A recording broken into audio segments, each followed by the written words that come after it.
Welcome to St. John to discuss this important water issue. I'm Jeff Lanterman. I'm the water commissioner out of the Stafford field office, your local representative here. I've been living in this area since 1990, and I've been working in the Stafford field office since 2000.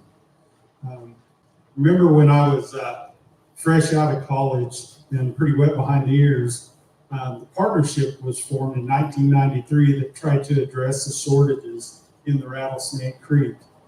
Of course, at the time, we were also dealing with the problems in Walnut Creek, which eventually led to an iguki in that basin.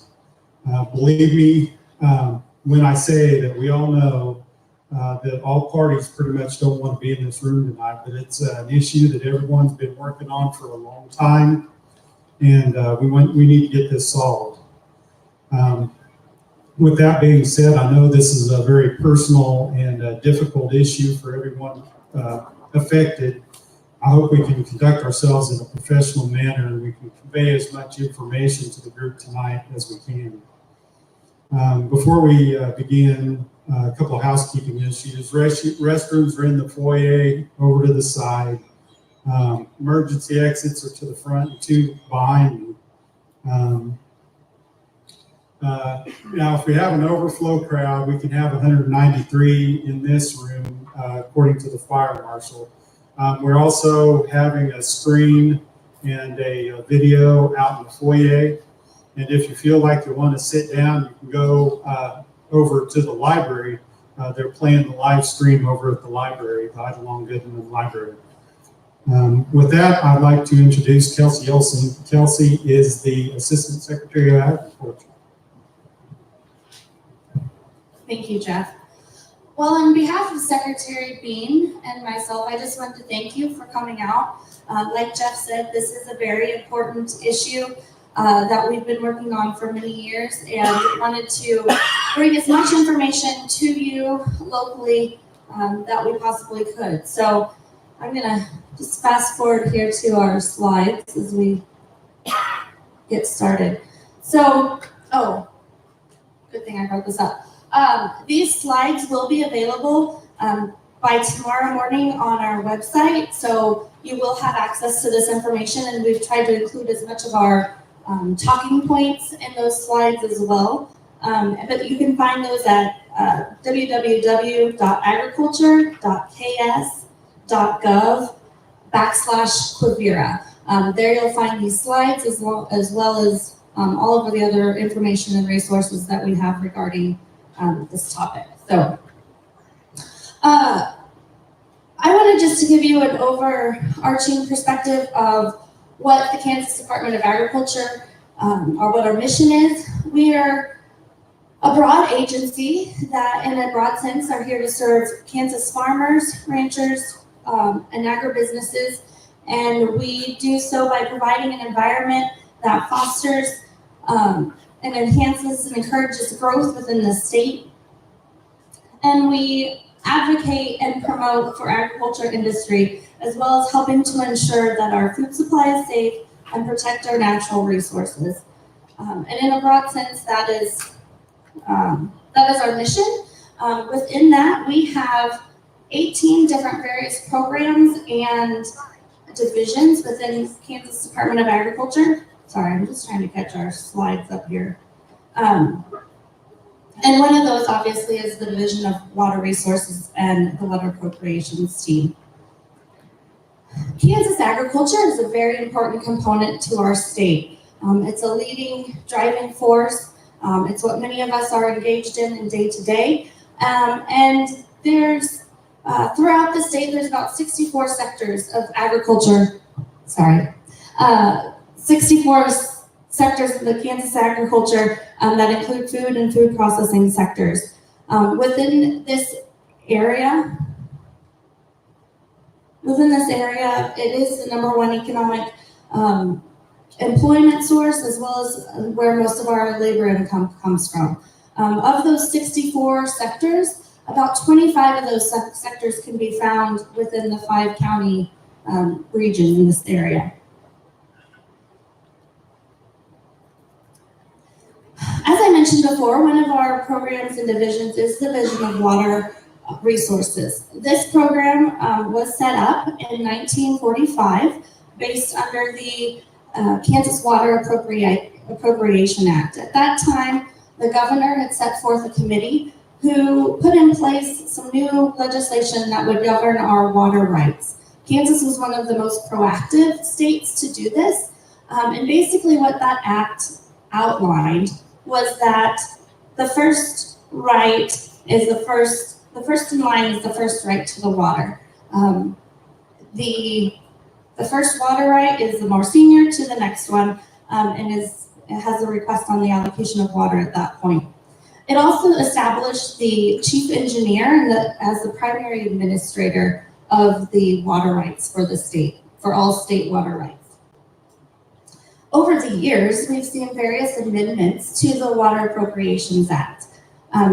We've had water planning statutes. It established the groundwater management districts, as well as allowing for water transferabilities and temporary water flexibility in terms of the drought term permits. And some of you may be familiar with those. We've, in 2011 and 2012, in the state, as well as specifically in this region, we allowed for additional pumping to account for the extreme drought that as the state was experiencing. And all of these are continue to be administered by the chief engineer over the years. Bringing us to today, we are discussing the senior water right that's held by the Quivira National Wildlife Refuge. It's been over many years of which the service has complained of an impairment, and following the Walnut Creek at Guga, there was conversation that stemmed at the local level that developed the Rattlesnake Partnership, which was in place between 1993 and 2012. This involved the Federal Service, GMD 5, the Division of Water Resources, as well as Water PAC.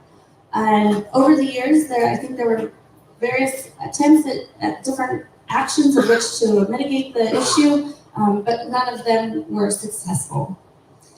Following that partnership, the service first filed a formal impairment complaint.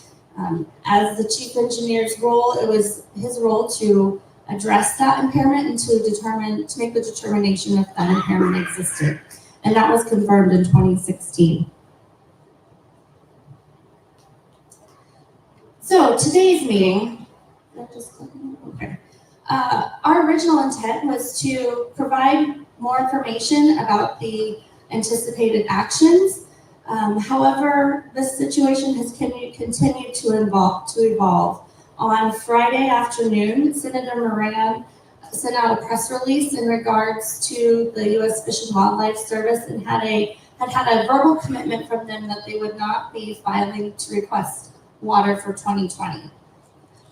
So we, obviously we're still having the meeting and we wanted to continue this conversation, but it kind of adjusts a little bit of how, some of the questions that we might be addressing or the concerns that you might have. However, what hasn't changed, there still is an impairment taking place and there still is a solution to be found. And we think that now is more critical than ever to continue that conversation and to try to find that path forward. Let's see. So just the content of the meeting, you guys should have all received an agenda. We're going to follow that pretty closely. I think we have one slight modification. We're not going to hear from Lane this evening, but he'll be around. I'm not to take him off the agenda, and due to the size of this meeting, we want to hear everyone's comments and concerns and get everyone's questions addressed. So you should have received some note cards when you came in. I encourage you to write all of your questions or comments down. We've included slide numbers, although they're quite tiny in the corner. If you have a slide that you'd like to reference or have a question to, just jot that down there. You don't need to submit your name, or if you'd like follow-up on that question specifically, you're welcome to include your name or contact information, but we're not asking you specifically to do that. We will try to keep this really close to 2 hours. We try to start right on time and we'll try to wrap up on time. Our goal is to have about a 45-minute, 50-minute presentation, and then allow the rest of the time to answer any questions that you might have. And I know you've all submitted some questions already, so I do appreciate that. With that, I am going to turn this over to our Chief Engineer, David Barfield.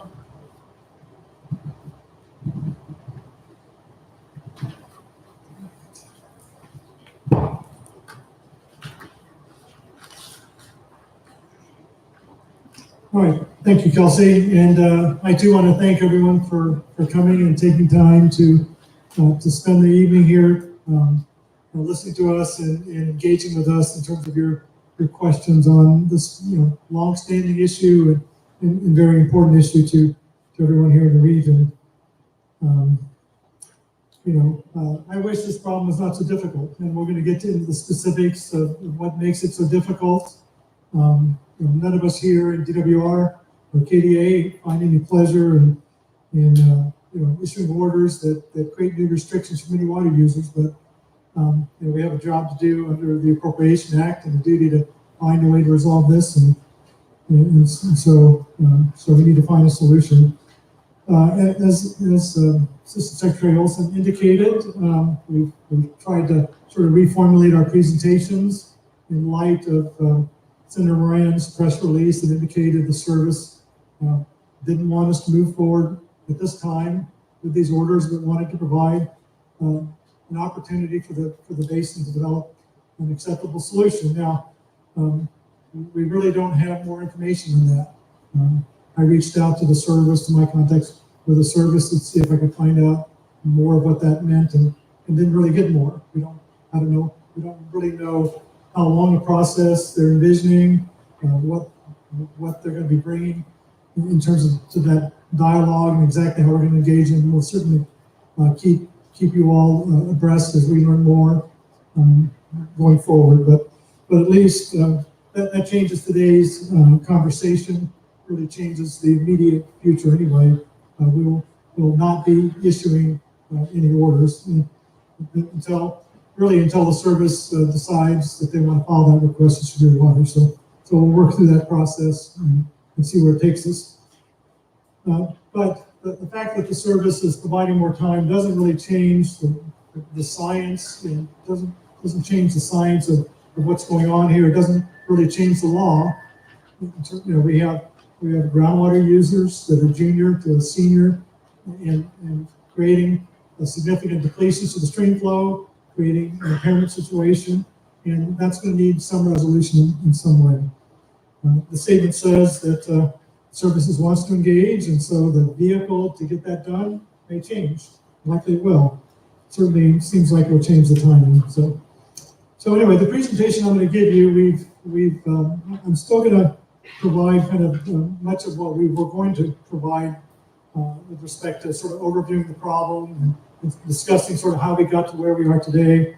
I will go ahead and overview the water administration plan that we've developed and I'm not going forward with, for a couple of reasons. Number one, whatever process the service and Department of Interior envisioned could fail, and they could file a request. So we want you to know, we want to answer your questions about what that would look like. But maybe more important is some of these elements might be part of the long-term solution that we get to. So with that, I'm going to go ahead and jump into my presentation. So we want to talk about what the problem is to start with.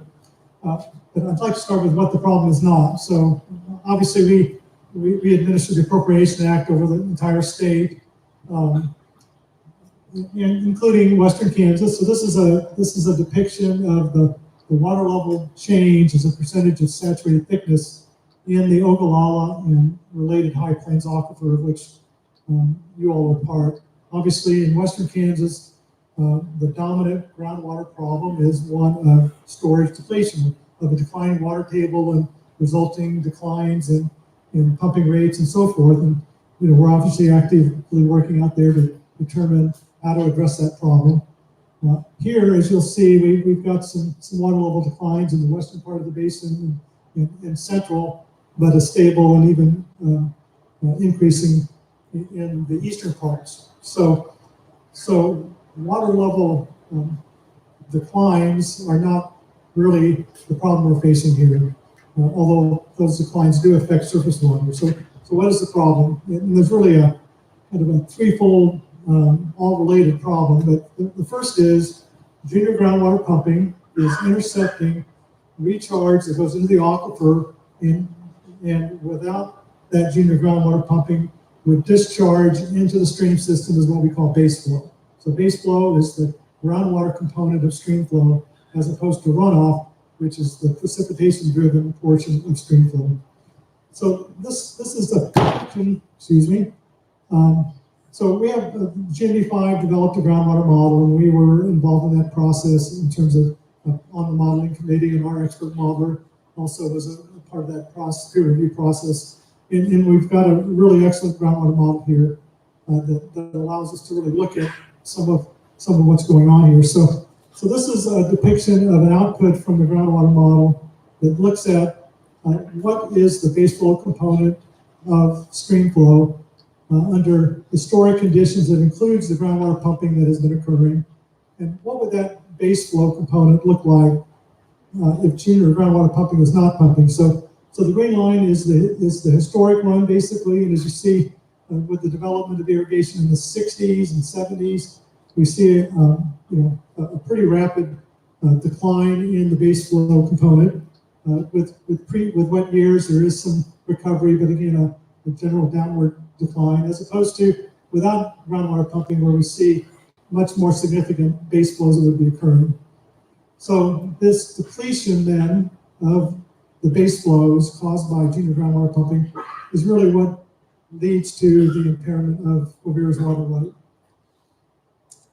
So that's the first part of it. So the second part of it is looking into the future. The model lets us look in the future and say, with the current level of groundwater pumping, what does the future look like with respect to base flows? As you see, this trend of downward depletion will continue into the future to years where dominantly there'll be little to no base flow in the river, which is a problem. It leads to deeper and more frequent impairment. And then the third, somewhat related problem again is looking at water quality. So this is there's some data collected with respect to the water quality going into the refuge, and one of the key measures of that is the chloride level. And Tom Stiles with the Kansas Department of Health and Environment compiled the data at Zenith. And what this shows, so here we have increasing stream flow in this direction and increasing chloride levels in this direction. And so as we have less and less flow in the stream at Zenith, we have more and more chlorides in the stream. And this is a problem. Just, as there's a certain level, it's a saltwater marsh, but there's a certain level of chlorides and such that makes that water no longer usable for their purposes. And that's around the 1,400 milligrams per meter level. When they have persistent flows at that contamination level or greater, it creates problems for them in the refuge. Impairment, causing water quality degradation is a form of impairment that we have to pay attention to as well. So this is really a lot of the reason why, I'll say that later. So again, those depletions were the basis of the impairment that we found in 2016.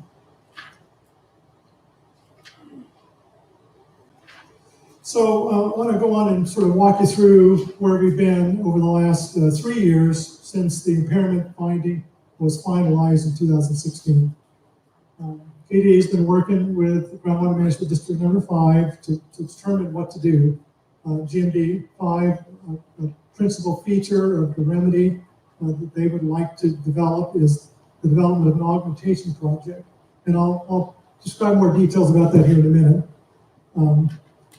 They started off approaching the service about remedying the impairment through development of this Augmentation Project. And the service responded that while augmentation was an acceptable part of the solution, as long as the quantity and quality were sufficient, they believed that some level of pumping reductions were necessary to make that plan sustainable over the long term. So essentially the GMD and the service could not get to agreement. GMD approached DWR to say, well, what do you need, Chief Engineer, to say this matter would be resolved in addition to their augmentation project? So we completed some technical analysis, basically runs the groundwater model to determine what level of pumping reductions was necessary to stabilize stream flows, not to recover stream flows, because the augmentation project is going to sort of take care of the past depletions, but to stabilize those stream flows so we don't have the water quality degradation in augmentation projects. It's becoming more and more insufficient as time goes on. So we ran the model and basically found with a 30% reduction in groundwater pumping, those stream flows stabilize. That's just what's required to make it happen according to the model. So in responding to their question, what would it take beyond the augmentation project to say this is a satisfactory remedy? We basically said an augmentation project of 5,000 acre-feet per year, 16 CFS, and 15% reductions in groundwater pumping, we could say is a satisfactory remedy. So this is just a bit of a depiction to illustrate this on more of a simplified basis. So again, we have stream flow that's declining over time. We have an augmentation project that's providing for offsetting the depletions that have occurred historically. But as those depletions as the stream flow continues to decline, that augmentation project becomes more and more insufficient. So let's talk a little bit more about the augmentation project. So GMD5 has developed a conceptual proposal for the augmentation project. So augmentation is basically when there's junior groundwater pumping that is interfering with seniors, rather than cut-your pumping, one mechanism used in the Western U.S. is to develop an augmentation project, which is to find another source of water outside of that local supply and bring it in to offset those depletions. So there's an area south of the refuge that's outside the area of influence to the refuge that is highly underdeveloped because underneath of it is some fairly nasty groundwater. Their concept is to essentially skim the top layer of that area where the water's a bit fresher. They would have 40-some low-capacity wells that would, shallow wells that would basically skim that water and then they collect it and pump it to the refuge. So we strongly support augmentation as a piece of the remedy here. We supported legislation in 2015 that says in the Rattlesnake Basin, if augmentation is brought by the basin, it will be considered by the chief engineer in determining, if impairment is remedied. We developed a memorandum of understanding with GMD5 that sort of extended the legislative statement with our assurance that would occur. We've been developing regulation with GMD5. Right now, GMD5 is closed to new groundwater appropriations. And so to develop an augmentation project in closed basins, you're going to buy water rights. And really, in augmentation projects around the West, typically the purchase of water rights is half to 2/3 of the cost of the project. So if we can open up this undeveloped area, we can, if this project works, then we'd save a lot. They'd save a lot of money. You would save a lot of money. So we're supporting that part of this as well. We do have some concerns about this augmentation project. This is a sensitive area. Again, we're going to have to. The project will have to be carefully monitored to ensure that we're not if we pump too hard, then we'll start upwelling some of the Wellington Formation water that's underneath. So we believe the project can be developed, and but again, the yield is somewhat unclear. So, but again, I do want to be positive about this. One of my duties as chief engineer is ensuring that Kansas complies with interstate compacts and that our neighbor does as well, the state of Nebraska. Thank you, David. he's timing me here, and I need to pick this up. So, we're benefiting from an augmentation project that Nebraska's developed because they can deliver the water to offset their overuse when we need it, and that's the kind of benefits that happen here as well. So. Okay, marching on through the story. So with that information, so what we need to accomplish here is an augmentation project and a 15% reduction in water use. So GMD 5 in August 2017 said they wanted to pursue the use of a local enhanced management area, LEMA we call them, to develop the remedy with an augmentation project, removal of end guns, and other voluntary actions to provide general reductions, and then specifically provide reductions in the high impact area. So just to make a long story short here, there's been a lot of work that's done between the DWR and GMD to try and come up with a workable LEMA proposal. Unfortunately, when the proposal came, it did not include key elements that are required in a LEMA. And specifically, so LEMAs are about a problem. It establishes a goal. It establishes what are called corrective controls to accomplish that goal. In this case, the goal was to remedy the impairment. And the problem with the proposal, as it came up, the principal problems, was it didn't have a specific, it had a list of here's what we want to accomplish, but it had no specific schedule to complete those actions. It had no specific requirements as to how much water had to be reduced. It had no enforceable actions if those water use reductions did not occur. So I could not say that this LEMA accomplished its goal, which is to remedy the impairment, and had to reject it. That decision is under review by the Secretary right now, and so we'll get his opinion in the coming months.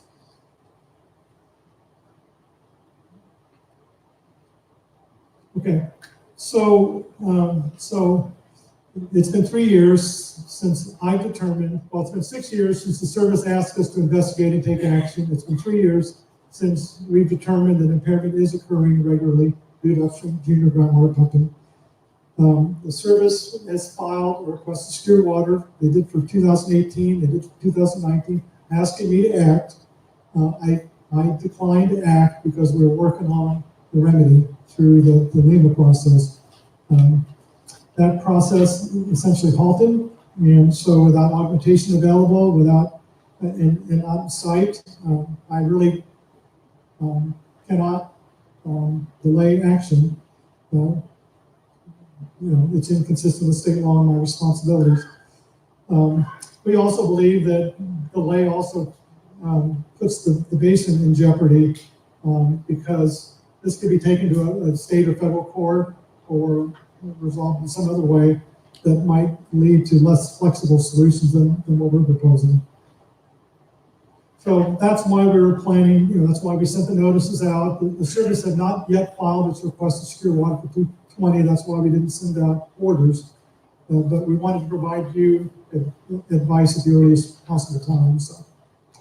So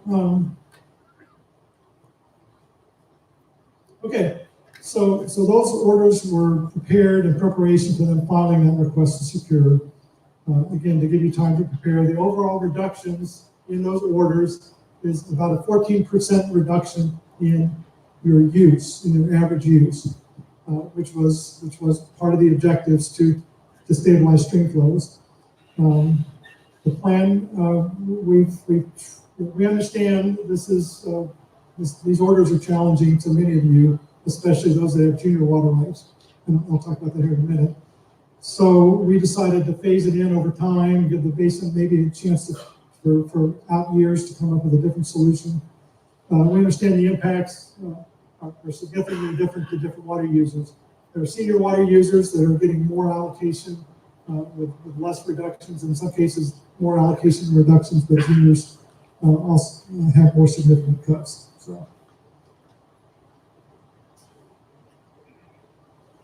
So again, we're not moving forward to that at this time. As I said, we're going to wait for the service and its process, but we would like to provide you a little more details on what was planned. So again, these are the zones. were envisioned. 2020, we were envisioning issuing orders for what's called Zone C, the area that's closest to the river, has the most immediate effect.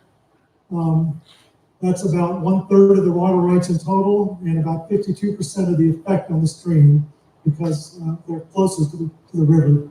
Zone B in green would have been issued orders in 2021, and then Zone A would have been issued orders in 2022. Approximately 50% of the effect is in Zone C, and about 50% is in Zones A and B. So that's one reason we go out so far is because there's, even though they're further away, and a lower percentage impact, the cumulative impact is quite significant. So I want to talk about how allocations were determined. For purposes of water administration, we felt the most defendable actions consistent with the Appropriation Act was to determine allocations based on your authorized quantity and your priority only. We did not use historic groundwater use to determine your allocations. That would be a form of use it or lose it. We did not use proximity to the stream either. So we use basically priority. It's going to be the biggest influencer of your allocation. So rather than cut 500 of the most junior water rights fully, we basically provided more allocation to seniors and less allocation to juniors, but still provided juniors with a water supply. So the reason we did that is it's still honoring the priority system, but it has much less economic consequences of fully shutting off 500 water rights. Now, this is how we did the allocation system for priority administration. Under OLEMA and IGUCA, there are other ways to do it, and maybe we can visit about that in the Q&A. So that's all I'm going to say on that. If you've got questions, we'll provide more detail here. Now, recognizing these allocations are a challenge for some of you, we wanted to provide as much flexibility to use that allocation as we have. There's a lot of parts of the state that live on allocations. We have Walnut Creek that many of you are familiar with. We have Sheridan, Lima, up in northwest Kansas. We've got water conservation areas that people come and negotiate with us. And when there's a limit, when there's an allocation limit, there's usually two forms of flexibilities that water users want to maximize their use of that allocation. The first of those is multi-year flexibility, and the second of it is the ability to sort of move allocations around. So Chris is going to come up and talk a little bit about the water conservation area that we're envisioning to work with the administration orders, just to sort of answer your questions about what we're planning. And again, these could be elements of another solution that could be forthcoming. So Chris. Thank you, David. Before I start, and it looks like you guys are doing a pretty good job of it, but if you need a card to ask a question, just raise your hand and somebody will come around and get one. And if you have a card you have a question on, go ahead and raise your hand and we'll come around and get those too. So, yeah, as David mentioned, and he covered a lot of the things I was going to talk about actually, but in order to provide the most flexibility and to ease the financial pain of reduced water, we tried to look for a way to provide flexibility, and the natural tool for that we thought was the water conservation area. The water conservation area is a relatively new law passed in 2015. To date, we have over 50 of them, saving over 10,500 acre feet per year, 80,000 plus acres enrolled.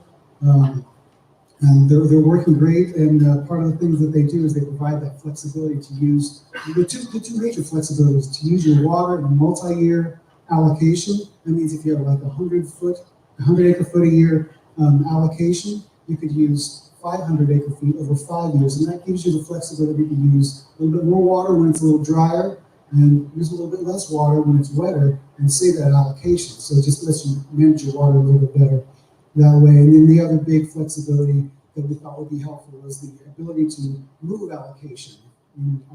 Ground your water rights, if you have allocations for several water rights, you can move them among your water rights, and even buy, sell, or trade them with other folks who have water rights, who are needing some water rights. So Those are the things that we planned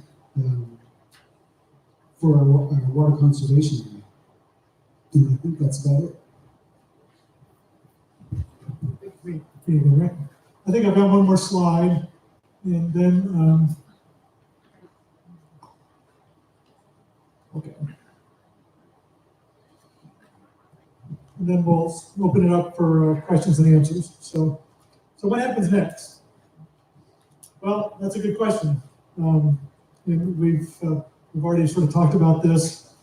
U.S. Fish and Wildlife Service has asked us to hold off on the orders to allow a process to determine whether a locally driven solution can be found. So that's that. Again, as I indicated earlier, I don't really have more information on that. We will be, we've already attempted to talk to the service about what they want in that schedule, and we'll be continuing to dialogue with them about that. But basically, they're sort of, this is their water right to protect, so they're basically sort of in charge of the process from here. If my last bullet there, if they eventually decide that a solution cannot be found and file that request to secure water, then we'll proceed with the orders we have. But right now, let's work together to yourselves and the service, and we'll support that process in whatever way makes sense, and hope that another way can be found. Again, I described how allocations were done pursuant to administrative orders. Again, there's other ways to do it. Many of the LEMAs, the Northwest Kansas LEMAs, instead of allocating based on authorized quantity, provide allocations based on inches per acre. So in the Sheridan LEMA, for example, they get 55 inches per 5-year period on each acre. The Northwest Kansas has a district-wide LEMA where they have inches per acre as the allocations, and it's based on the rate of decline in the aquifer, because again, they're trying to address a declining water table. So an allocation system could be based on inches, and it could give more to seniors and less to juniors, as opposed to authorized quantity. Again, there's a number of different mechanisms, and so maybe this opportunity to engage the service could provide a different way. Now again, that's the opportunity ahead of us. We'd like to just encourage you all to stay active and involved in the process moving forward. Again, augmentation, in our view, everybody agrees needs to be developed, and we'd urge you to support the GMD as they seek to move that forward. So I think with that, we might start the questions. And,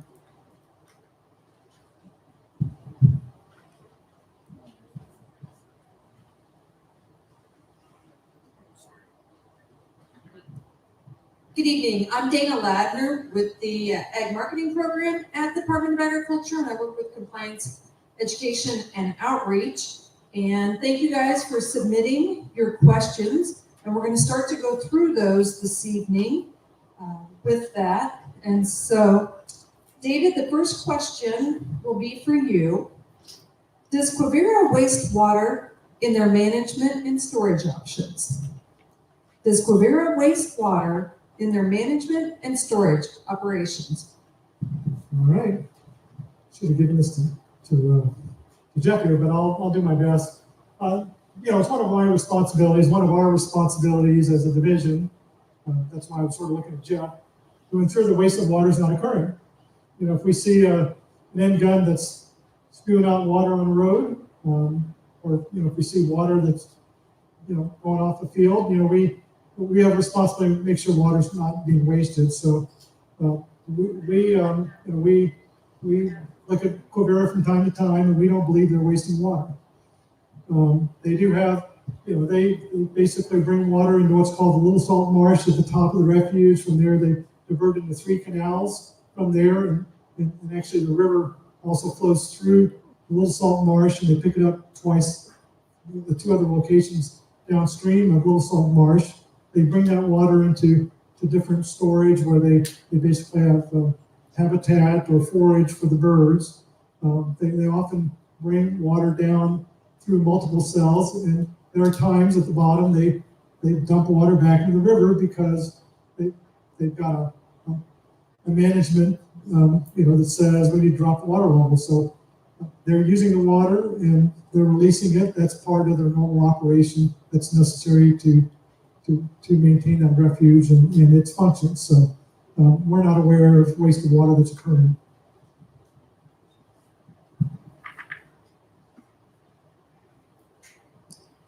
Assistant Secretary Olson, there was a question on the Facebook page for tonight's event, and it stated, I'm curious why I'm hearing rumors of the KDA threatening extension agents and forcing them to comply with the chief engineer. Is there any truth to this? Are there any rumors that are true about KDA threatening extension agents and forcing them to comply with the chief engineer? Thank you, Dana. That is not true. We are not forcing anyone to comply. We simply reached out on behalf of crop consultants, the County Research and Extension Office, individuals in the area who we thought, if these orders were administered, would be a great resource for individuals to go and to ask questions as we might adjust our crop management plans, or if we look at water allocations. And we wanted to make sure that individuals locally had as much information as possible to help address the community of which they participate in and that's part of their active role. We did that in advance so that they would be ready following these meetings. However, there was no collusion. It was not forced upon them. In regards to K-State Research and Extension, they are a neutral party for many issues throughout the state and are really just a tool for us as Kansans to access to some great resources and information that they have. So we did not force anyone. We're not asking them to take sides, but rather just to be equipped with the right information so that they can help everyone as we move forward. Thank you. David, the next question is for you. Please explain the meaning of David Pope's statement in the transmittal letter for the Quivira certificate that, quote, natural flows of water to the full extent of this right will not be available in most normal years. Management plans should be based on probable flows of Rattlesnake Creek. Again, this is in reference to the full letter by David Pope that was posted on Facebook. All right, and not just on Facebook, it's posted on our website where the full record of the Quivira water right is there. Again, this is a note on a transmittal letter where he transmitted the certificate. I guess there's a couple of responses to that. I mean, first of all, we are not guaranteeing they get the full water right every year. What we're doing and what I'm charged with doing in water administration is ensuring that junior water rights do not interfere with senior water rights. And we've quantified the effect of the junior interference, and that's the definition of impairment. I guess the second response would be is we're not, even in the remedy that we proposed, the 5,000 acre feet augmentation project of 15 CFS, if you go back to our impairment report, you will see, and one of the statements I made is impairment of 3,000 to 5,000 was regularly occurring, even in the record that only went through 2007 and the level of depletions that occurred at that time. There are a number of the drier years in which their shortfalls were, in the 7, 8. I think there was even one that was 9,000 acre feet. So this remedy, in terms of the augmentation scope, is providing a water supply for, is not providing a water supply for every year. And again, the pumping reductions are about maintaining sort of the current level with that augmentation project. So thank you.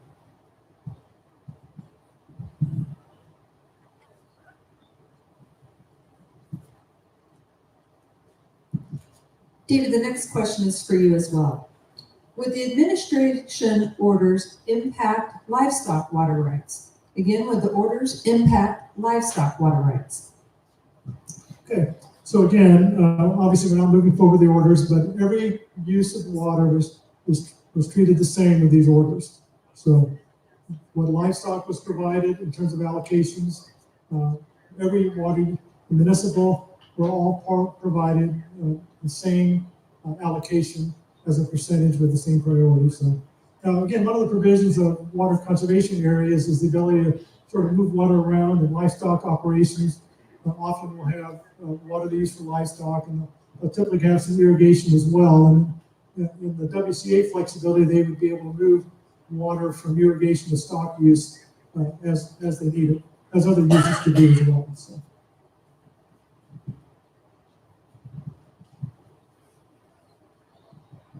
Chris, we'll have you answer the next question.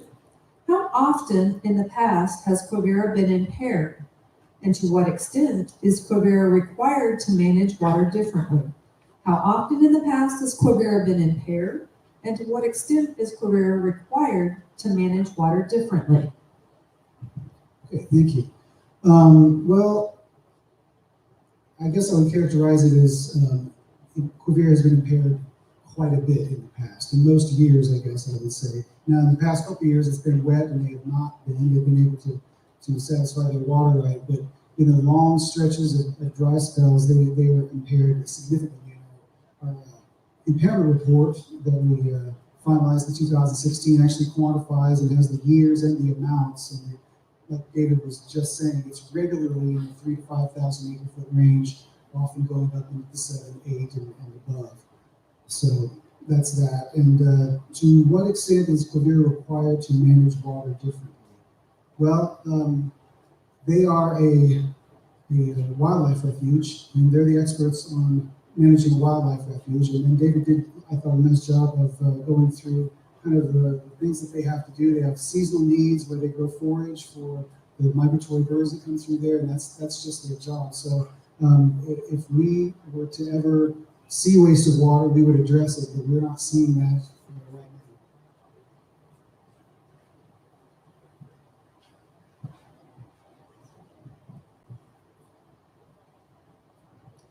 David, can Quivira be required to dig deep retention ponds to capture excess stream flow during times of high flow, such as the ones at Cheyenne Bottoms? Can Quivira be required to dig deep retention ponds to capture excess stream flows during times of high flow, such as the ones at Cheyenne Bottoms? The answer to that is no. At least I don't have the ability to do that any more than I have an ability to demand that irrigators, install certain practices. I have a duty to make sure they don't waste water.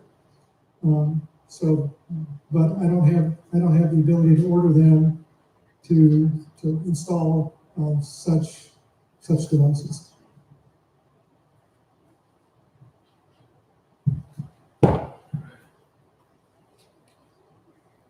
Chris, what options are available to livestock operations that will need more water than they are allocated? What options are available to livestock operations that will need more water than they are allocated? Well, if the administration were to go forward, I think the plan was that because there's allocation out there, some people won't meet all their allocations. Some people have allocations on acres that it's not feasible. So if there was a market for the allocations, that water could be moved to someone who needs it, like a feedlot. They could purchase water from within the allocated area, the administered area, if everyone was in the WCA.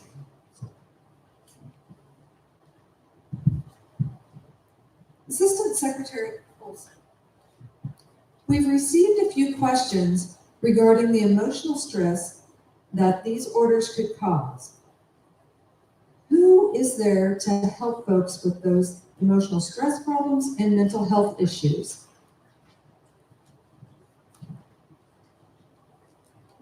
So in light of this issue, and just really the general sentiment in the agriculture industry right now, I mean, we've been experiencing some abnormal hardships in regards to trade tariffs and, you know, commodity prices have just really been working against us all here lately.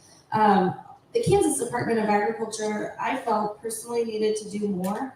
And we're in the process of building a website that will be available in the coming days that addresses the stress that we all endure in the ag industry. We're pulling together all the existing current state resources and information that's out there in regards to financial stress management, emotional and social management stress that we experience, and how do we go about mitigating that? How do we help identify that? And I feel like this really just fits in if we're being asked to change or come up with a new solution to the way we've had to live and work in the past. This is just an extra stress. So we have a website. It's called KansasAgStress.org, and that will be live in the coming days. I'm not promising it's going to solve everyone's problems, but I think that this is a first step to bringing the tools and the information that's available together in one place to help address this issue that we're experiencing in agriculture.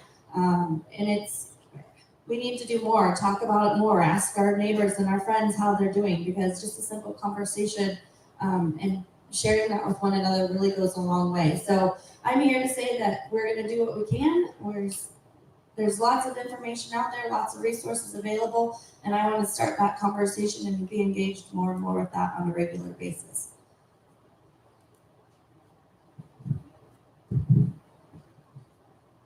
Chris, what impact has the record rainfall this year had on Rattlesnake Creek?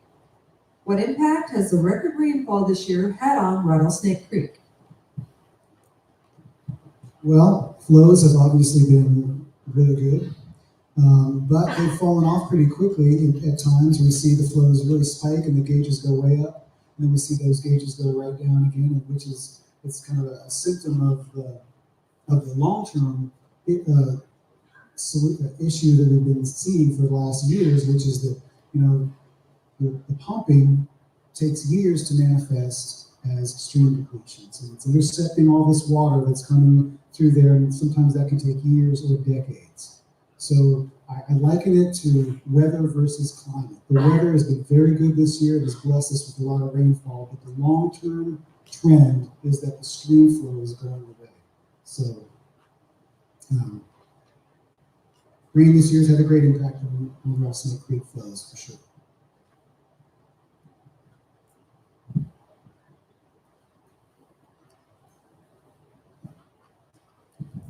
Jeff, this next question will be for you. What type, if any, metering is required at Quivira? What type of metering is required at Quivira? Quivira has turned in an annual water use report like all of you do. So they have 3 points of diversion, and several canals come off of each point of diversion. The first point of diversion is kind of right at Rattlesnake Creek, comes in through Little Salt Marsh, fills it up, bypasses that, and there's a point of diversion there. Anyway, there's 3 points of diversion, or 2 points of diversion past the Little Salt Marsh. They have 7 meters that they report water use on. They just recently replaced all of their flow meters. They had an old ISCO Doppler type channel flow meter that they used, and they just recently changed to a newer style, better system that's going to be hooked up to telemetry, so they'll have like real-time information on all of their water use. It's going to be a really nice system for them, I think.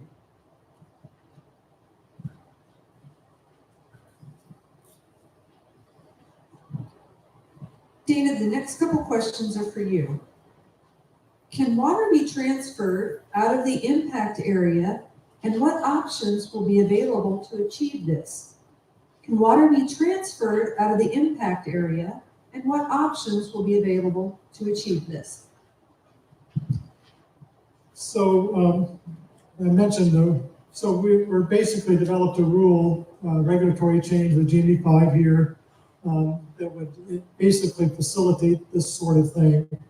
Because again, to the extent we can get water out of the impact area, then that's a benefit to everybody. So that the regulation is sort of still working through the process, but it basically would allow for, typically we don't allow moves to be very long, but if you have a water right in the higher impact area, you can move the water out as long as the area you're going to would meet a specific hydrologic criteria in terms of the degree of appropriation in that area under a new priority. So that option is, I anticipate will be available in the near future.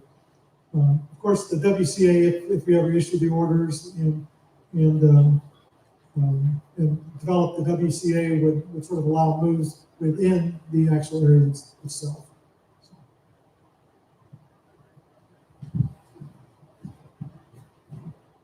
The next question for you, David, is, does state or federal law govern the water rights? So obviously the refuge is a federal agency, but it is a state water right, just like water rights of everyone in this room.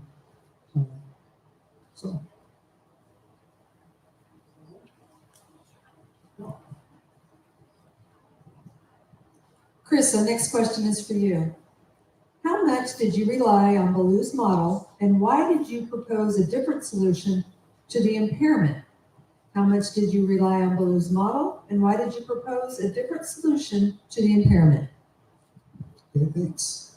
We relied very heavily on Ballou's model. That's the model that we use to do all our evaluation. That's the model that we use to develop the impairments investigation and the resolution of the impairment and the response map. We use the Ballou model for all of those things. So we relied very heavily on it.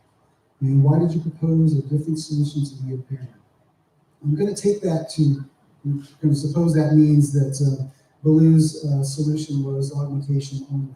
And I would just reiterate the points that David made, that augmentation only has a lot of challenges that we see. We see a challenge with the longevity of the augmentation. If the stream flow continues to deteriorate, augmentation would naturally have to increase more and more, and we don't think that that's a given, that it can do that safely. We know that when the stream flow goes away, the water at the bottom of the stream, the quality of that water becomes poor and poor over time. And those are really the two reasons and where I think we diverge from Mr. Ballou's augmentation only solution.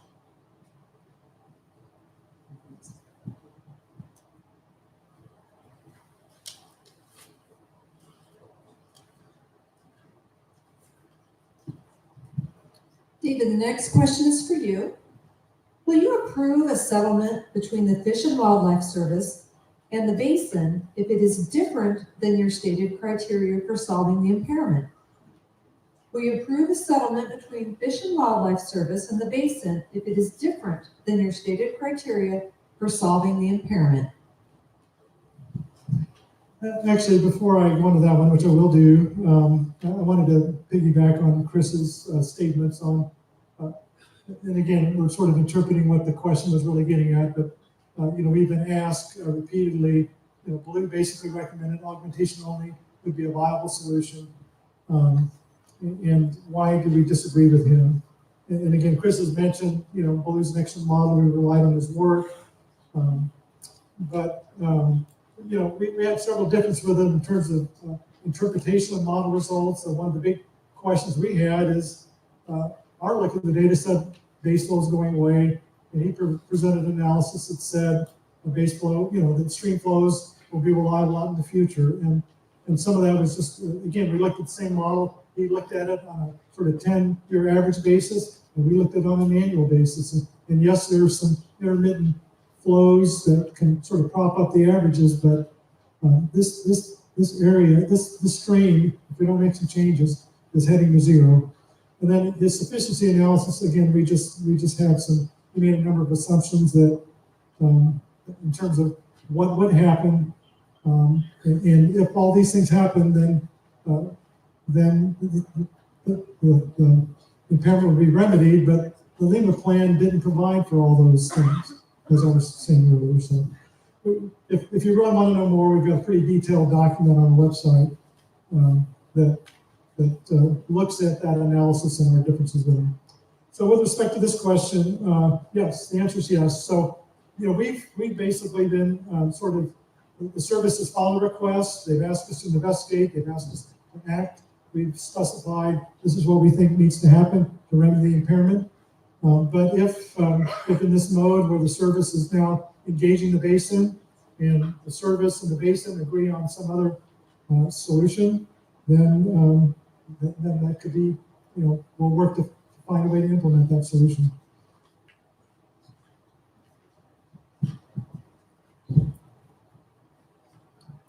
The next question, David, I'm sure you can answer, is explain how surface water diversions work in Kansas.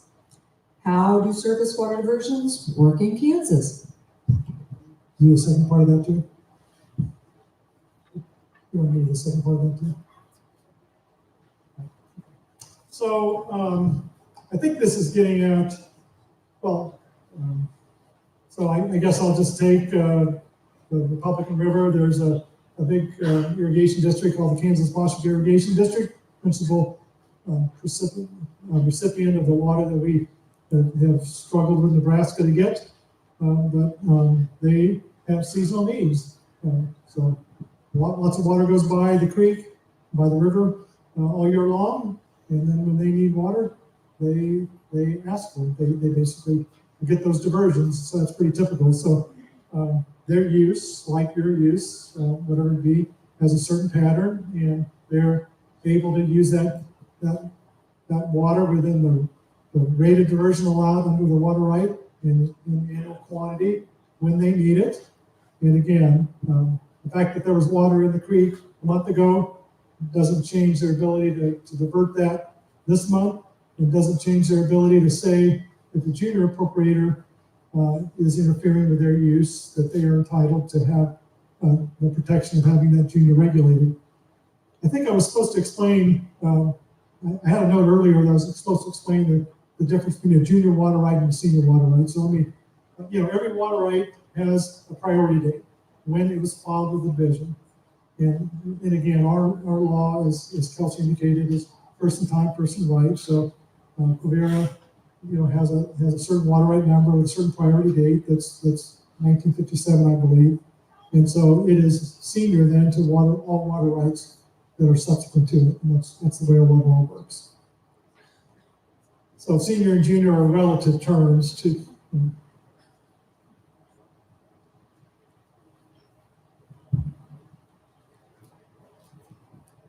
I know that some of you were here at the 3 o'clock meeting, and some of the questions may sound familiar to you. The reason that we've saved some of those questions and put them out again is that they were really good questions and that we felt that they needed to be heard at both meetings. So like I say, if some of those questions sound familiar, we did answer them earlier today, but we wanted to make sure that those good questions were asked again this evening. Jeff, question for you. How long did it take to perfect Quivira's water right? And why did Quivira have such a long period? How long did it take to perfect Quivira's water right? Well, we got the application in, it's got a priority date of 1956, and we certified it in 1984. There was a period of time when they had some bad storms and all the control structures were knocked out. The chief engineer at the time extended that perfection period out through 1984 so we could get a good period of record.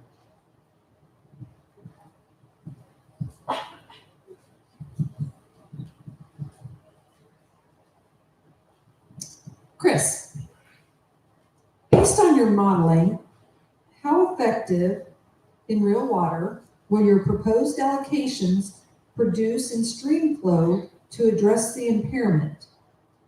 Based on your modeling, how effective will your proposed allocations produce in stream flow to address the impairment? Okay, thank you. The proposed allocations, as David mentioned, are one of a three-part solution that we crafted. And that part of the solution was not to restore any stream flow, actually. It was to start stopping the depletion of stream flow. So depletions of stream flow continue to increase. They have been increasing for years, and they're projected to increase decades into the future. The stream flow is going away. The allocations that we were proposing to administer would have slowed the rate of depletion growth over the years. So putting no more water in the stream, just slowing the rate at which it goes away.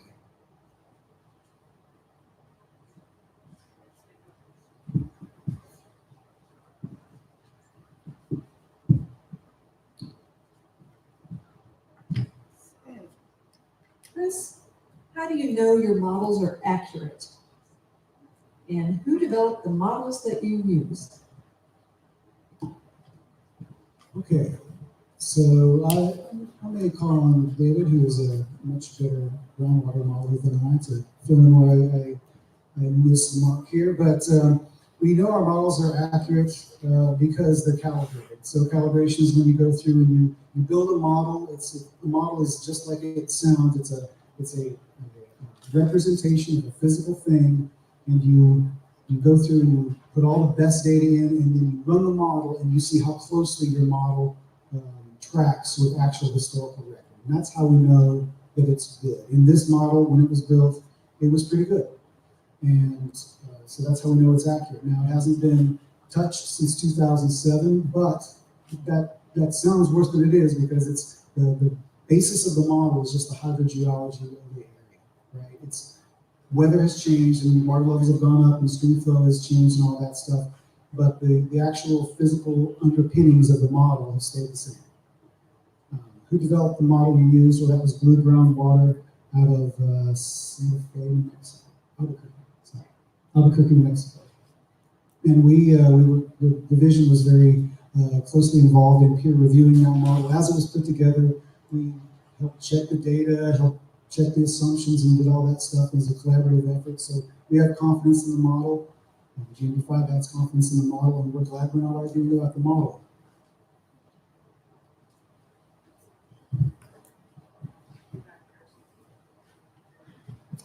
Another one, Chris, I think you can probably address. Over the past 5 years, how much water over the use goal of 160,000 acre feet have been used? Over the past 5 years, how much water over the use goal of 160,000 acre feet has been used?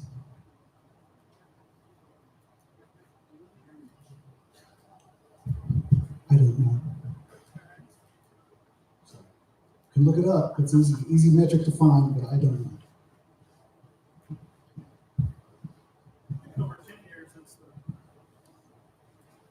I'm not sure what it is over the 10 years, but I'm pretty sure over the 5 years, and I'm pretty sure over the 10 years it's about 14%, because we did that comparison. So it's 14% over the last 10 years. I'm not sure what it is. The last 5 years has been wetter than normal, so I would expect it wouldn't be as much as 14%. We could look it up. I put a star by that question, so we'll look it up when we get back to Manhattan. Jeff, how will MIPA and water banking agreements be affected under this plan? How will MIPA and water banking agreements be affected under this plan? Well, right now, since we're not doing any orders, we think this is kind of a moot point, but the plan was MIFAs were going to be suspended and the base rights were going to kick back in under this plan. And additionally, water banking savings accounts and lease term permits were not going to be allowed, because those are done under term permits, which become the most junior permits in the basin. So that's why that was going to happen. So if it happens in the future, that's planned.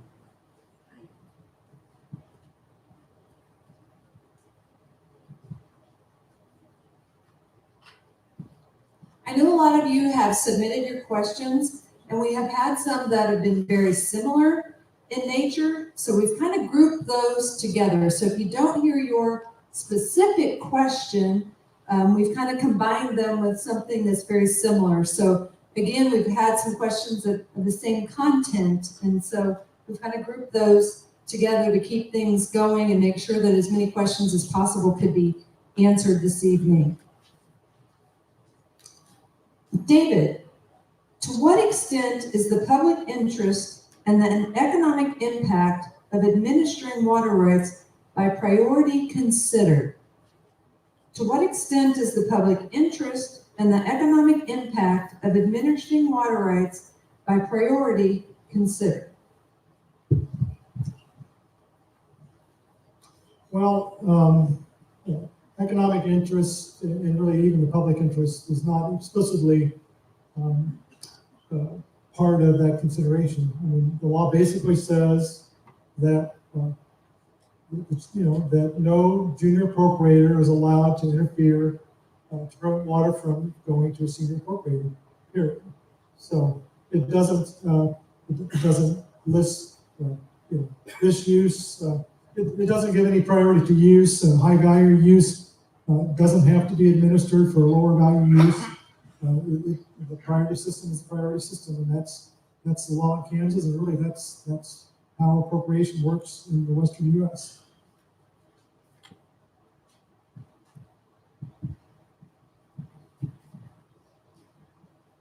Jeff, what conservation actions will be required of the service? What conservation actions will be required of the service? We're requiring the refuge to submit. They've submitted a draft conservation plan to us. We still need to review that and give the service some feedback on their conservation plan.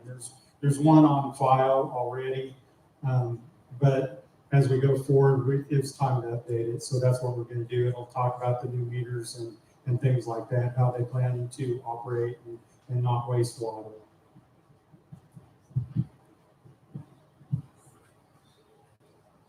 I do want to let you know that I appreciate good handwriting by those that submitted questions, because with these readers on and everything else, it has made it a pretty easy job to read your questions. So I do appreciate the good penmanship throughout the evening.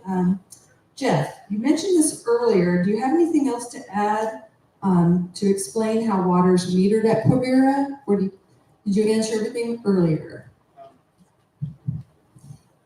One thing, I talked about their Doppler flow meters in all their diversion canals. One of the things that we're probably going to be requiring is some additional methods of quantifying what's being stored in Little Salt Marsh and what's evaporating, so we get a better handle on what's going on there. That would be in addition to their normal Doppler flow meter. Thank you.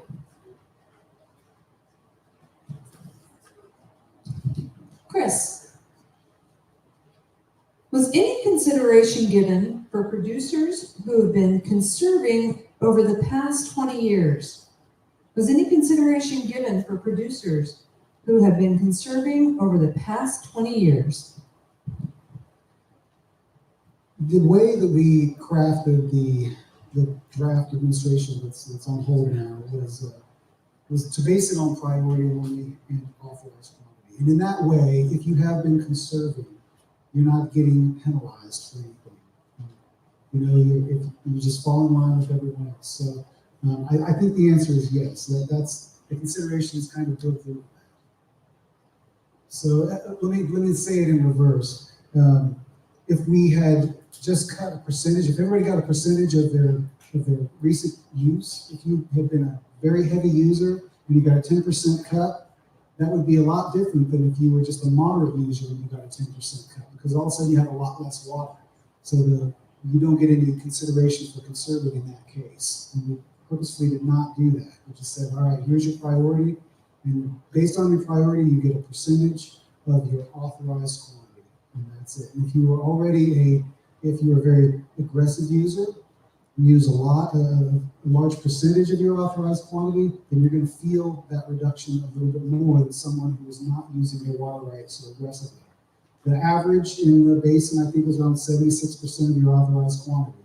If you're one of those users that use about 76%, then your actual reduction from your use might not be very much. Whereas if you were using closer to 90 or 95, you're going to feel that more. So in that way, we think that consideration for conservation is built into the plan.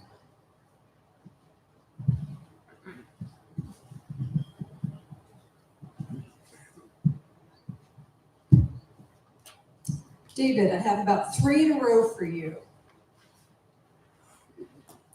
The first one is, what remedy do domestic water right holders near the proposed augmentation well field have if their water quality is impaired due to the augmentation well field? Again, what remedy do domestic water right holders near the proposed augmentation well field have if their water quality is impaired due to the augmentation well field? Well, we will have, we'll grant water rights to that well field. Again, the regulation that we're developing allows us to do that, subject to, assuming that goes through, that'll be a very junior appropriation. So the domestic user is there now.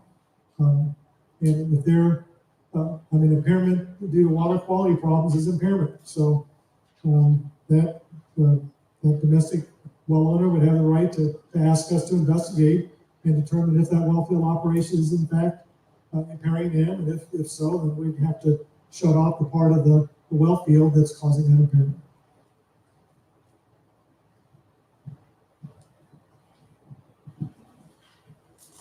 The next question is, how do you know that groundwater pumpers are impacting surface flows?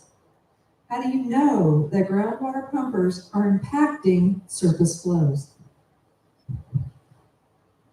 Well, it's basically the tool we're using to quantify those effects is the groundwater model. These effects are well known. The geology of this area, the soils and the geology of this area, the geometry of the basin, produces this effect where, again, we have sandy soils, we have recharge that goes in the system. That water had to go somewhere. Historically, before groundwater pumping, it discharged into the stream system as base flow. As you pump water, that water has to come somewhere. And many of you, there are wells that are near the stream system will tell us, my level of my well hasn't changed. Well, where's the water coming from? If it's not coming from storage, as we see in western Kansas, it's coming from the stream. It's intercepting the flow that is destined for the stream. So this is just a fact of this effect. And again, we quantify that effect with the groundwater model that, as Chris has mentioned, was developed by GMB3, by world-class modeler and peer review by us and our modeler as well.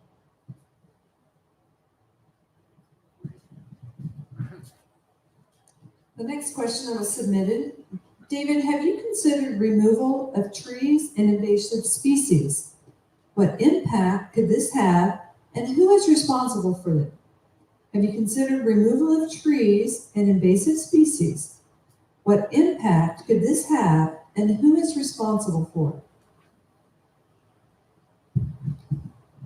Well, that's not something that's really, as chief engineer, in my purview to order. There are people, there is that kind of activity I know is going on. There's some cooperative efforts between the service and WaterPack and Agent Conservancy are doing some work around the refuge to do that. And that's certainly a welcome activity to to the extent we can remove non-beneficial uses that would provide water to the refuge, would reduce calls on the Augmentation Project. So we sort of support that. One of the challenges of removing trees and invasive species is either they come back or some other form of vegetation comes back, and so it's a very difficult thing to sort of maintain that reduction in that use.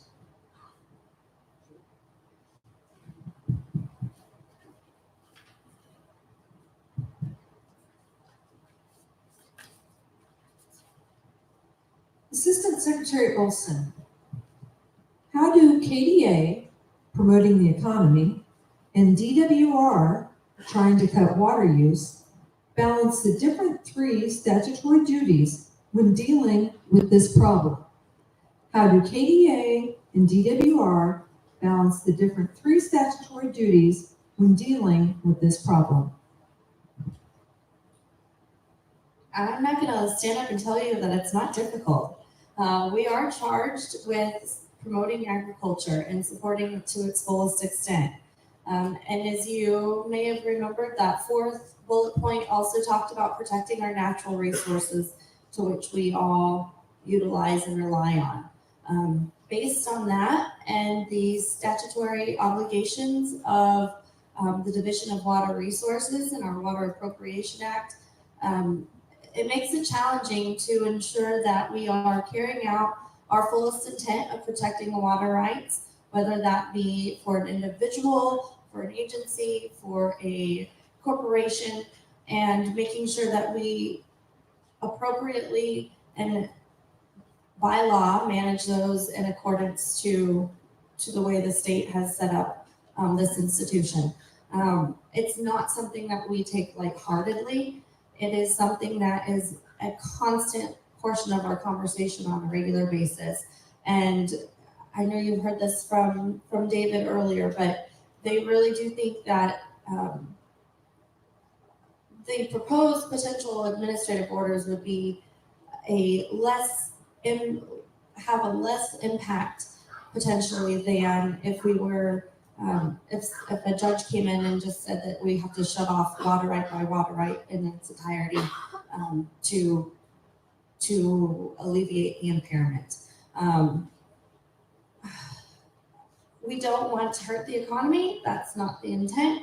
And we appreciate all of the types of uses of water. And it's a very fine item to try to balance our overall mission of the agency, as well as ensuring we are carrying out and protecting our water rights to its fullest.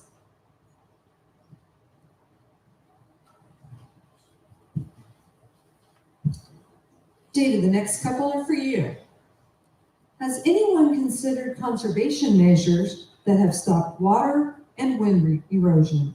Has anyone considered conservation measures that have stopped water and wind erosion?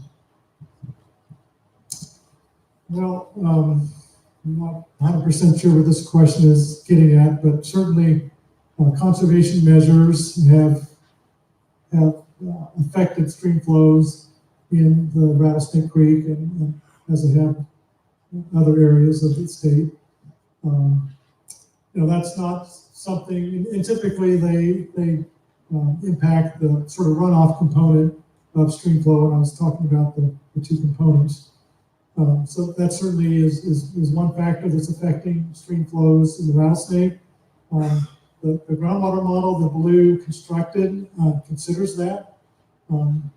They actually, in developing the sort of historic run of the model, actually seek to sort of model the effect of developing conservation practices over time and how that has affected stream flow. And then essentially when they developed the future runs, they kept static the conservation of us as it was at the end of the model run, and did future runs on that basis. So the model sort of accounts for that and determines what groundwater effects are in light of that change condition.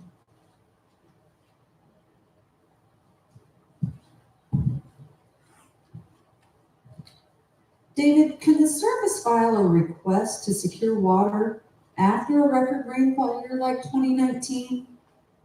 Can the service file a request to secure water after a record rainfall year like 2019?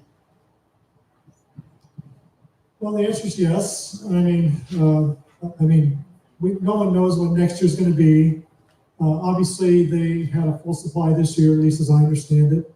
But again, as I think Chris mentioned, this basin is really not a healthy basin. So we can swing from a couple years like the last two that have had much greater than average precipitation and produced some recovery in stream flows and turn into a very dry year next year. So I'll leave it there.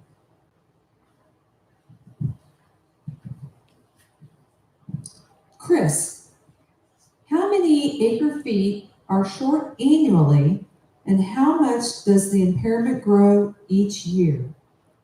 How many acre feet are short annually, and how much does the impairment grow each year?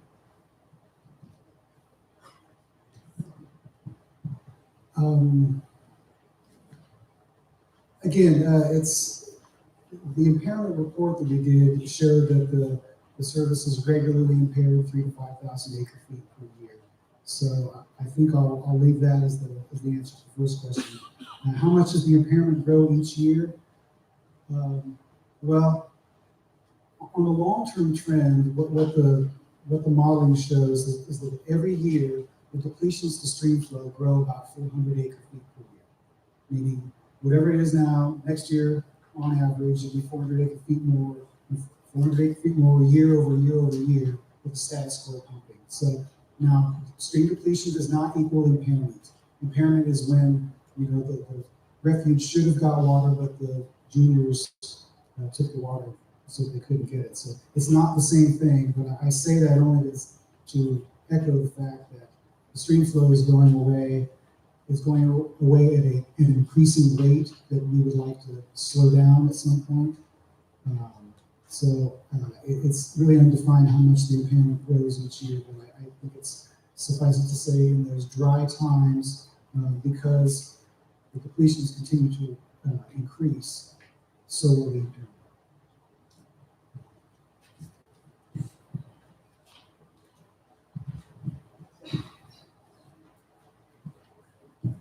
The next couple are David. Can water rights senior to the Quivira participate in WCAs and share allocations to junior rights? Can water rights senior to the Quivira participate in WCAs and share allocations to junior rights? So, of course, we're not moving forward, but the water conservation area is something that isn't fully developed yet.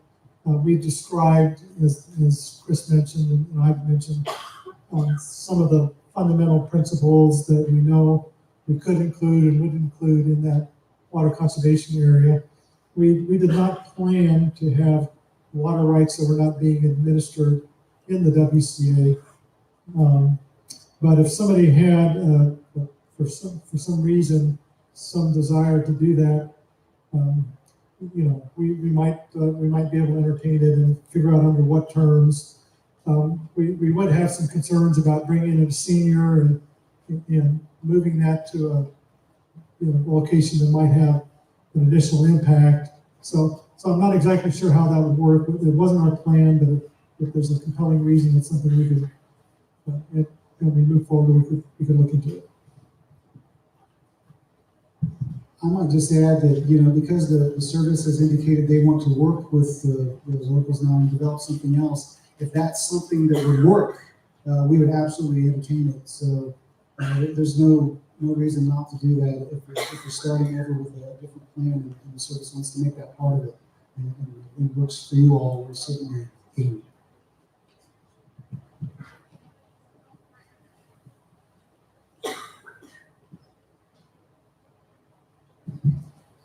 I wanted to clarify some on the certificate of appropriation and the extension to perfect. So my assistant was yelling at me on DWR's certification memorandum.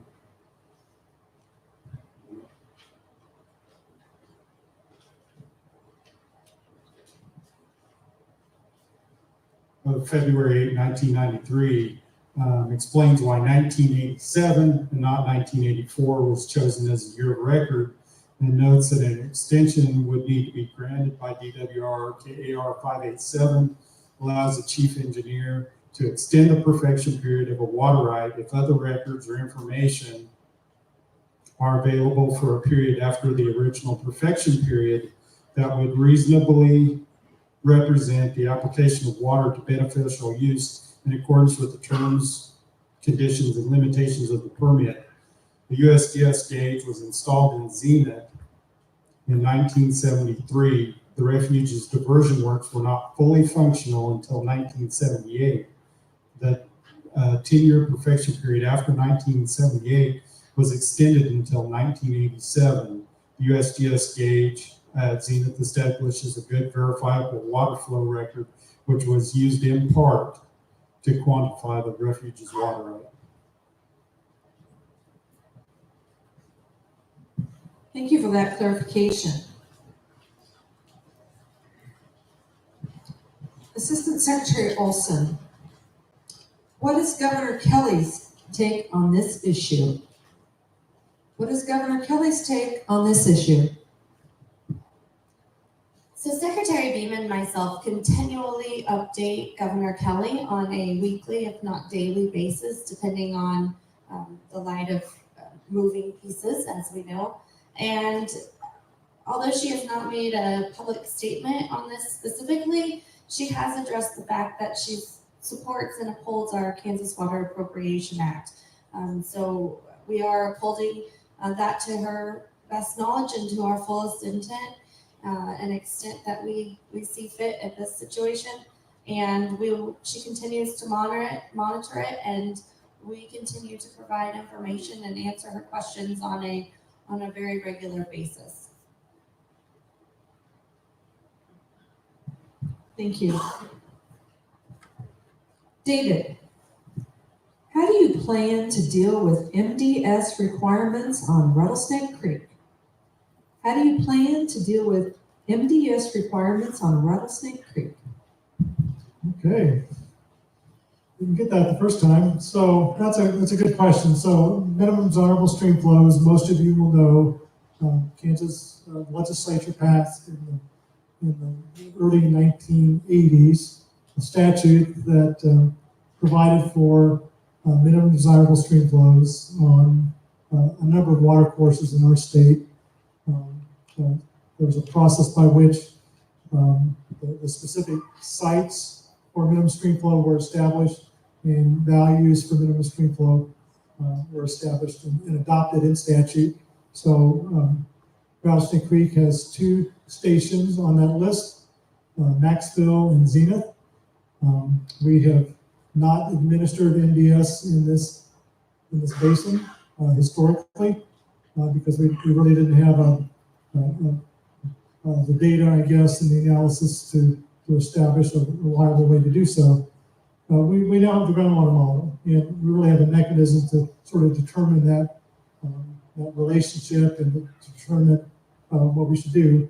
We've been actively looking at that issue during the summer and fall, and have been doing some modeling somewhat similar to the modeling that we've been using as a basis of the remedy, except looking at the short-term effects, because MDS is more of a real-time thing you do. When a gauge falls below a certain value for X number of days, and we administer it. When it goes above that X number of days, we quit administering it. So we're looking to finalize those decisions in the near future. I will tell you that the number of wells that we can administer on a real-time basis is fairly limited. Something on the order of 20 water rights that we believe would be regulated under MDS. In the Republican River Basin, we administer groundwater rights that are subject to MDS. So And we do that in two ways for groundwater uses. We allow them to be administered real time based on the gauge reading. So they're on and off based on the gauge reading, just like a surface water user.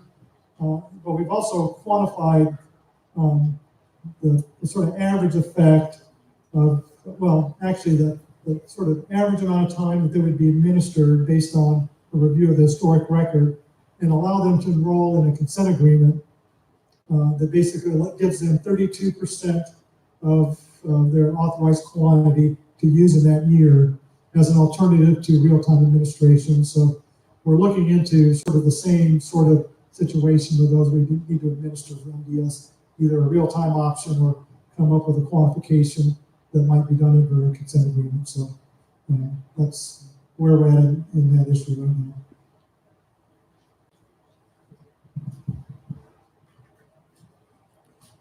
The next question submitted was, why was the boundary set at the 10% impact zone? Why was the boundary set at the 10% impact zone? A very good question and a very challenging one. Boundaries are never easy, especially when they're sort of shades of gray, right? Which is the situation here. So again, as I mentioned earlier, about 52% of the effect comes from the 1/3 of the water rights are within zone C. Then zone B has about 25% effect, and zone A has about 25% effect. And as we go out further from zone A, there actually are effects further out. They again get smaller, and they're a smaller part of the total. So it was basically sort of a compromise between. It was basically after 10%, we determined that we could sort of draw a line and not consider the effects of those further out. But again, to sort of not go out as far as zone A, there'd be a large amount of the effects that would not be accounted for, that would not be regulated, which would require us to regulate the people in to a much greater degree. So we're sort of sharing the pain and accounting for most of the effects from our company.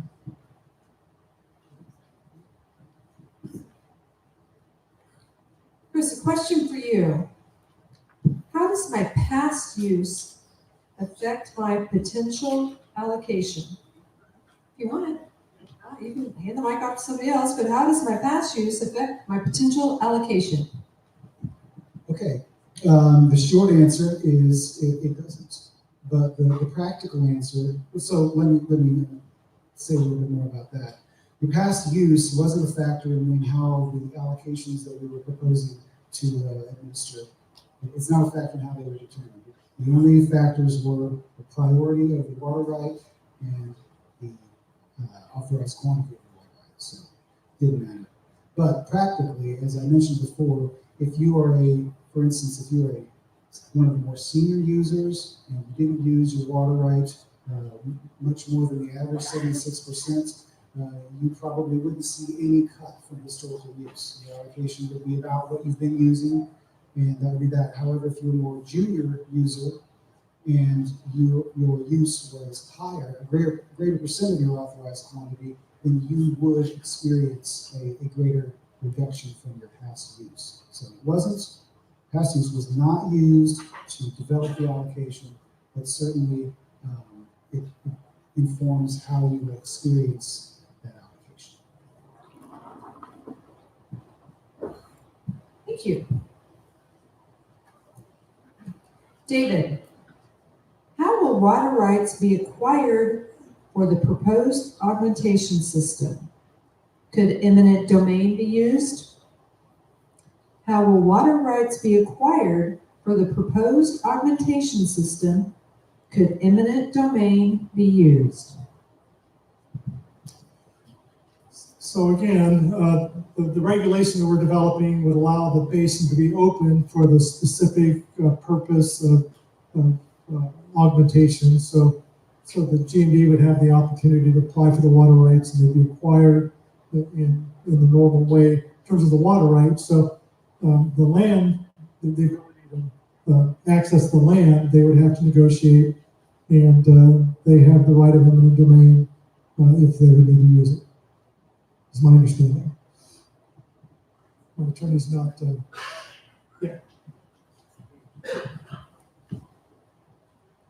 A few more for you, David.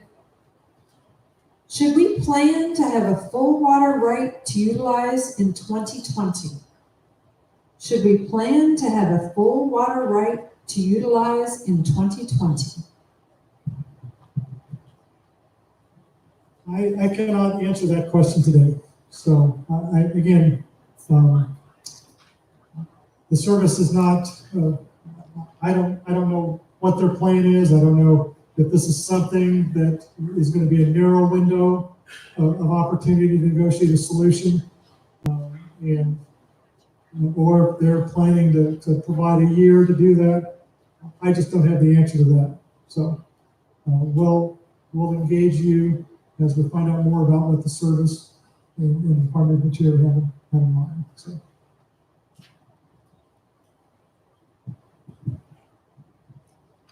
Chris, can you explain why many water rights were cut more than the 14% average? Can you explain why many water rights were cut more than the 14% average? Yes, so the 14% average was the average across the entire administrative area. So that is just an average, and actually the range went from 78% of authorized quantity for the most seniors to about 52% for the most junior. And so right in the middle there, at 86% is the average, and that's just the way the math worked out.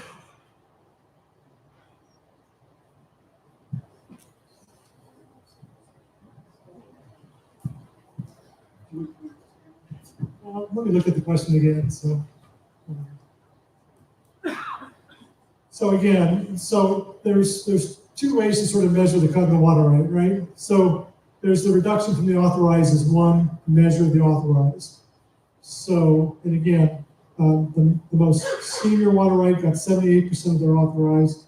The most junior water right got 52% of their authorized.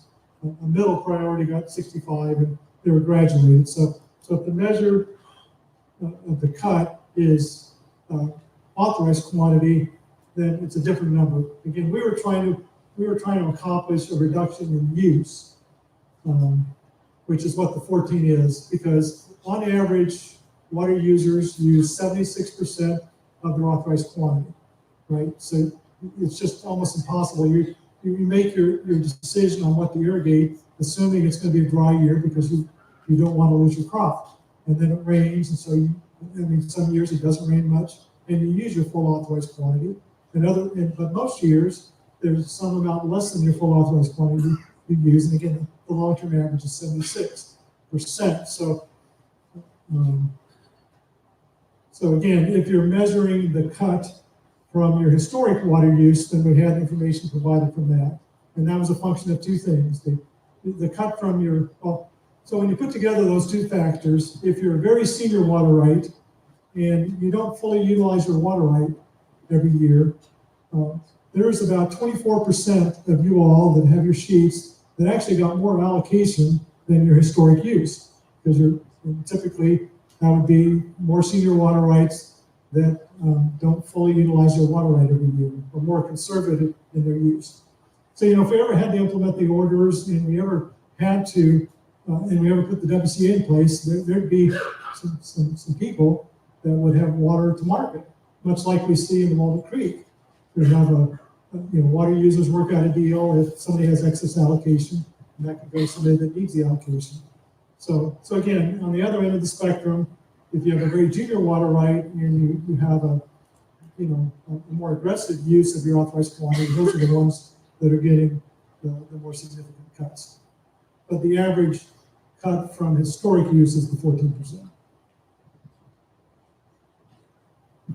Don't go too far. You mentioned this earlier in the presentation, but could you describe the communications that you have had with the service during this process? Say, I know you mentioned it earlier in your official slides, but again, could you describe the communications that you've had with the service during this process?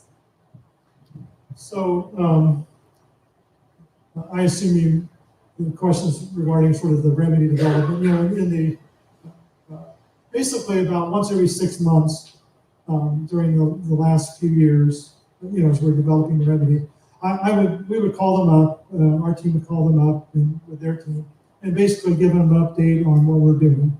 And just sort of a factual update on what's going on. The service, has basically been fairly patient, at least in my view, and has appreciated the updates. They really haven't, prescribed anything for us moving forward. I guess they just sort of communicated, well, continue to do your job. When this letter from, so we have been communicating with them in recent, I think starting back in August. So again, when we denied the Lima and basically developed, we're working on developing this framework for where to go from here. In light of that, we called the service up to say, okay, you filed a request to secure water the last 2 years.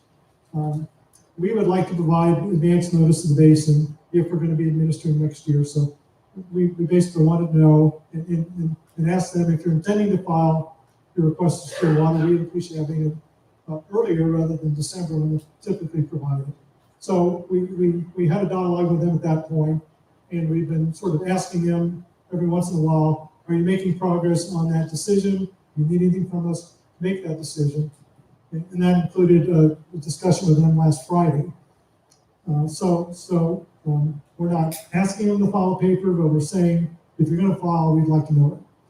So we had that discussion on Friday. Then I got an email from Mike Bean after that was all over that said, the Moran thing. So I did call him up to try and find out, well, what do you know about this? So that's really been the extent of recent communication now.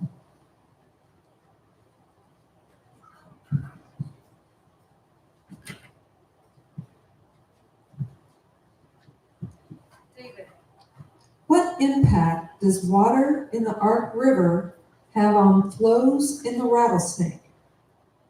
And would it matter if Colorado released additional water? So 2 questions. What impact does water in the Ark River have on flows in the Rattlesnake?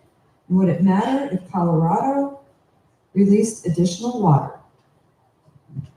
So unfortunately, this map doesn't have,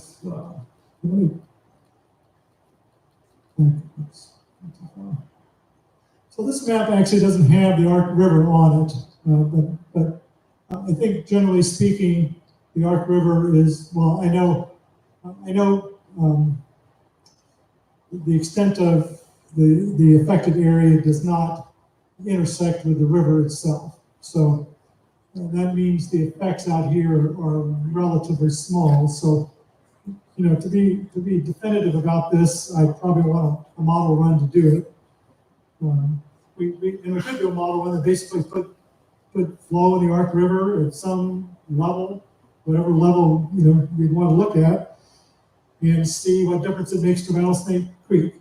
So I haven't done that model run, but my speculation based upon what we have here is we would not see much effect in the Rattlesnake from flows or flows in the Ark.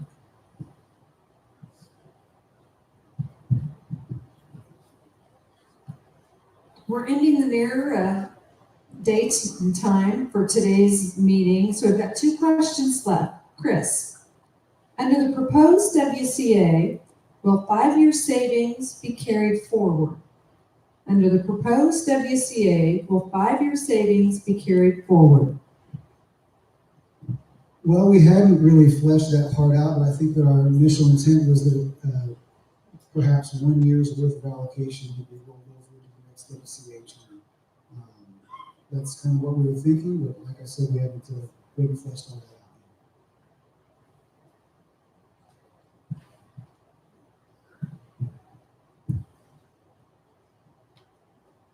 David, are there weather or climate conditions or other future conditions that would lead to reinstatement of full water rights? Will the orders be reviewed regularly? Are there weather or climate conditions or other future conditions that would lead to reinstatement of full water rights? Will the orders be reviewed regularly? Well, one of the benefits of orders, so when the LEMA process broke down and we felt like we had to move forward, we actually looked at two alternatives that are provided to sort of implement reductions. One of them would have been to start an intensive groundwater use control area, initiate a process for determining we have a problem and have a hearing process and determine what we should do. That's what we've done at Walnut Creek and other places. One of the typical reasons that we do IGUCA processes, which predate LEMAs, is to sort of gather information, from the public and experts that come to testify, so you can determine safe yield or other such things. One reason we didn't move forward with the IGUCA process is because we've got all the science for this. So that's one reason we went straight to direct water right administration. But one of the benefits of water right administration is it's pretty easy to amend the orders as are necessary.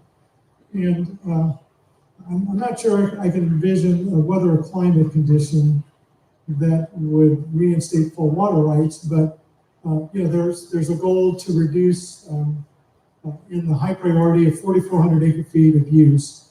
So if the basin comes up and actually requires more water rights than that, then we can actually just go in and adjust everybody's allocations up. And again, this project is premised on a certain level of augmentation. If more augmentation is provided in the future, then we could basically amend the orders accordingly. So the orders, again, if we ever end up going this way, can be reviewed and adjusted as conditions warrant. Thank you. We've run out of time this evening, and we know that there are still some questions we didn't get to, but we will take all of them back with us and consider them thoughtfully. If your question did not get answered, you can also email it to us or call us anytime. That information is at the bottom of your agenda. With that, I'll turn it over to Assistant Secretary Olson. I just want to take a moment to thank you for taking the time to come out this evening to talk about this issue. I know it is a very personal and a very emotional topic to discuss, and I want you to know that we are not taking this lightheartedly. These slides will be available, as we mentioned, on our website, and I do appreciate all the questions and comments that you guys submitted. Many thanks to the Stafford County for the use of the facility and the building. It was a priority to me to make sure that we had meetings here locally and provided an environment where we could hear and engage with as many of you as possible. So I certainly appreciate your participation and your willingness to work with us. I know the comment cards were maybe not, and it's difficult to manage a large group. So we tried to do our best with gathering as many of them as possible and addressing them on a one-on-one basis. And so I really appreciate your effort to work with us in that, as well as your time coming here. I do see the news release from Senator Moran and the Fish and Wildlife Service as really a call to action from our part at the local level to continue this conversation and to engage with some that have not maybe been engaged and included in the conversation or come to the conversation to start with. So I hope that we can take this and move forward and come up with some locally driven solutions and find a way forward where we don't have to carry out any administrative orders in case a request to file for water comes from the service in the future. So Thank you again. I appreciate your time. I appreciate your willingness to participate with us, and please don't hesitate to call or reach out as this moves forward. Thank you.